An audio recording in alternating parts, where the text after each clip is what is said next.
greetings, it's Ciania here and welcome back to my channel.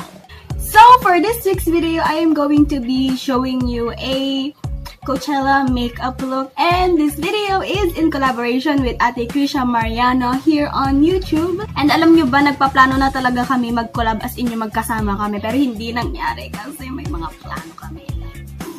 Pero someday in the future, magko-collab na kami talaga, yung as in magkatabi na kami. So, ang gagawin kong look ngayon ay inspired by yung Leo na Zodiac sign. If you guys don't know, I am a Leo, and di ba pagka Coachella, parang uso din yung mga ganyan, yung mga Zodiac sign, yung mga Zodiac sign, keme, kaya I decided to do like a Leo inspired makeup look, and yeah. So, if you wanna see the makeup, let's get into the video. I already did my foundation and the other eye. So, ang unang color na ilalagay ko ay ang shade na Bossy sa HANDAIYAN Exotic Customs Palette. And ilalagay ko siya outer part ng crease. And dun ko siya mostly i-focus. And I'm just packing on the color.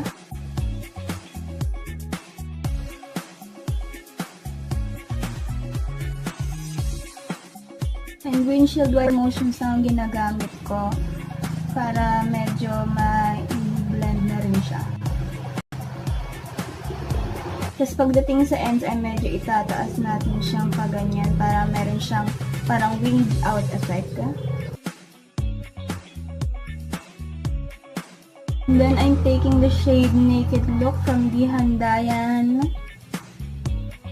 Golden Time Palette, and lalagay ko siya sa taas lang noong Bossy, and i-blend out ko yung edges in circular motions, and medyo itataas na rin natin siya. Medyo ilalapit na natin siya dun sa ilalapat na natin siya sa mismong brow bone. And then I'm taking the shade Lavish from the BYS Peach Palette, and i-apply natin siya just below the shade Bossy para medyo mag-darken up. Mostly focusing the color dito sa outer part, and then we're bringing it in, applying it here para sa pinaka-inner part ng crease. And then bringing it down to the side of the nose and stopping right here. Then I'm taking the shade Love Letter from the Exotic Custom Palette, and mas i-deepen out natin yung color dito sa outer corner, building it up.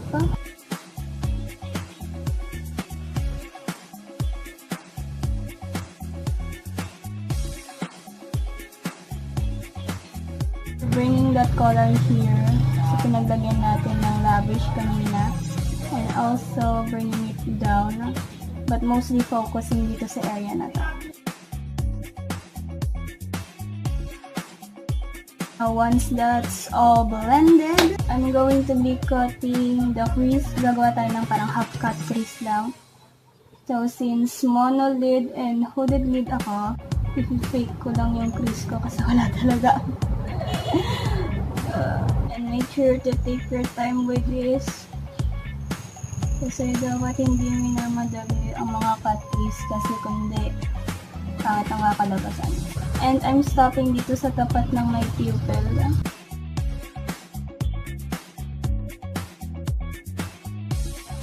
and filling it in.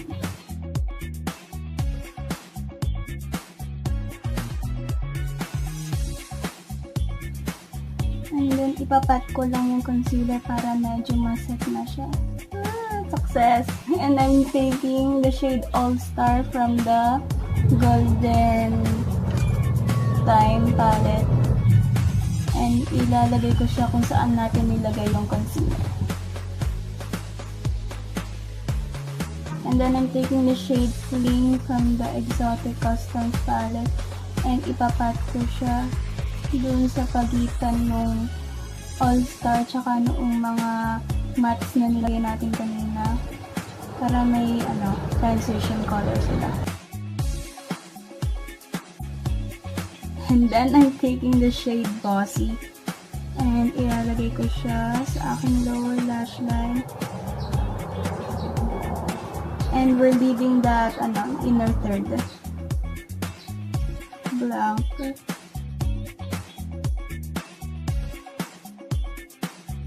And then I'm mixing the shades Lavish and Love Letter and ilalagay ko siya dyan sa may mas malapit sa mismong lash line.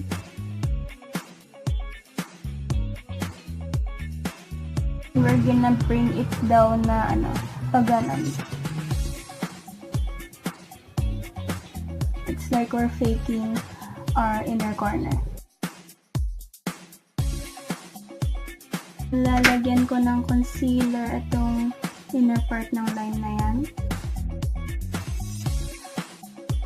And then we're taking the shade Flashy from the BYS Peach Palette. And we're applying that where we applied the concealer dito. I'm taking the shade Party and applying that here. Parang as a liner. And there we're gonna make like a sharper inner corner.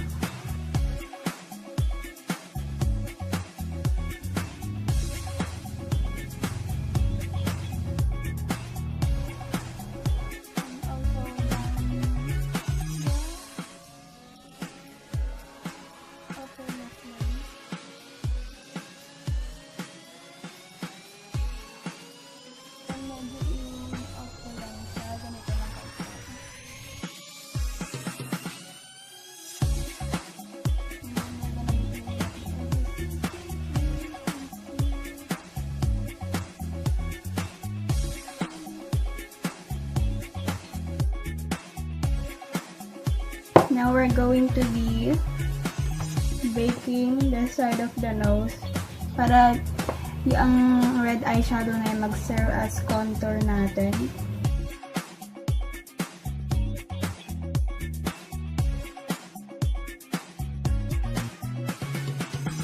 And then I'm going to be applying this gold eyeliner in the waterline.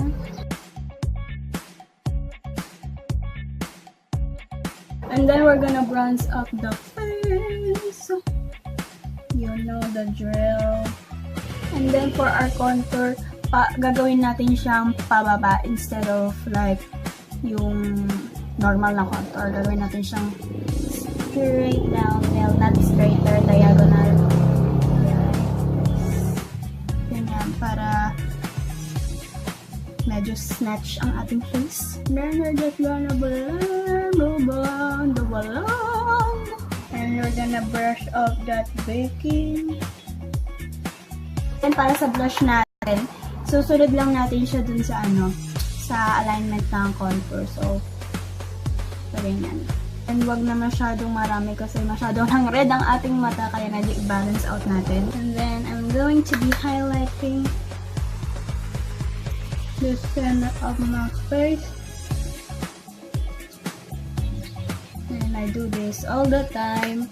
And kung gusto niyo ng bagong foundation routine kasama yung pagko-contour ko and highlight, give this video a thumbs up and also comment down below.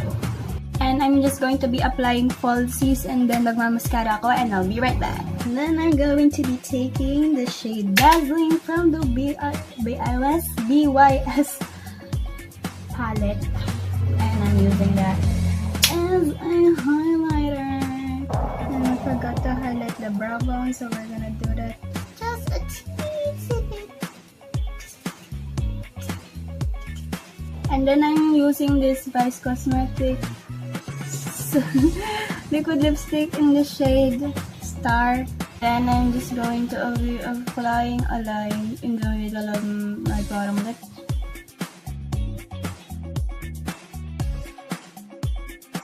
And then I'm going to be attempting applying glitter here. You can't even see it. Yeah, you can see it. Just gonna be placing blobs of glitter above my brow. This is gonna take a while. So I'm just gonna be doing that on the other eyebrow and I'll be right back. Do you even see them? Like, and then I'm just going to be adding glitter on the highlight spots on my cheekbones. Yes! Ganda ng practice run mo, Shania. It turned out pretty good though. Like Nikki tutorial said, when in doubt, just put glitter on top and you'll be fine. I almost forgot the nose highlight. Oh, look at that nose highlight now! And after that catastrophe, we are done!